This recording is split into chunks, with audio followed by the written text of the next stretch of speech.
चौपाळे येथे भव्य श्रीमद भागवत कथा। नंदुरबार तालुक्यातील चौपाळे येथे भव्य दिव्य अशा श्रीमद भागवत सप्ताह साजरा करण्यात येत आहे। ग्रामस्थ व गौ गीता गोपी वृक्ष सेवा समिती भक्त परिवाराच्या वतीने परमपूज्य संत दगाजी बापू यांच्या जयंतीनिमित्त चौपाळे येथील श्री रामदेवजी बाबा मंदिर संस्थान येथे भागवत कथा मोठ्या उत्साहात पार पडत आहे। भागवत कथेचं निरूपण कथाकार गौ गीता गोपी वृक्ष सेवा समिती अध्यक्ष परमपूज्य रवींद्र पाठक गुरुजी चौपाळेकर हल्ली मुक्काम राकसवाडे यांच्या मधुर वाणीतून या संत दगाजी बापू यांची जयंती व श्रीकृष्ण प्रागट्य उत्सव मोठ्या उत्साहात चौपाळे येथे श्री रामदेवजी बाबा मंदिरात साजरा करण्यात आला।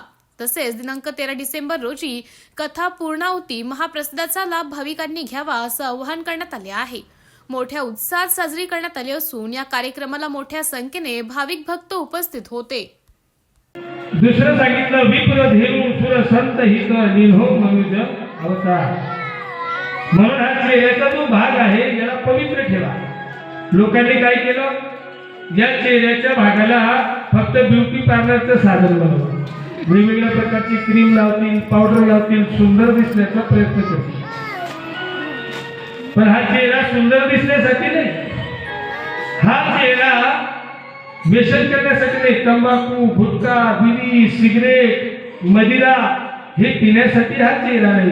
लोकांनी या शरीरातील सर्वात महत्वाचा जो भाग आहे मुख, याला अपवित्र करून टाकलेला आहे आणि हे मुख म्हणजे ब्राह्मण आहे, हे अपवित्र झालं आणि म्हणून भगवान आपल्याकडे येत नाही। बोले कृष्णकडे याला की।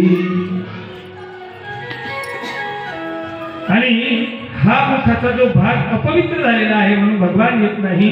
मग भगवान म्हणतात मी कुठे आहे, नाहम बसावी वैकुंठे योगिना चरुधेन चह मदभक्त्या यत्र गायन।